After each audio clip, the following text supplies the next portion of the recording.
Hello everyone, in front of me is Google Pixel 8 and let me show you how to change wallpaper.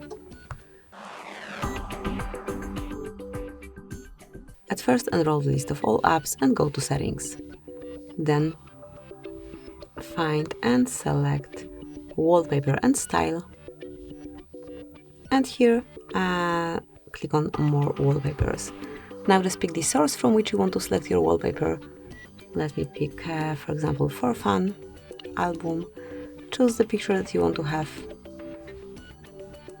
So here you can see how it looks on your lock and home screens. Tap on set wallpaper then, and then decide if it's for your lock screen only or for both.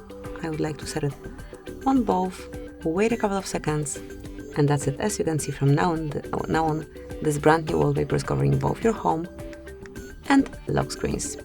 Thank you for watching, please subscribe our channel and leave the thumbs up.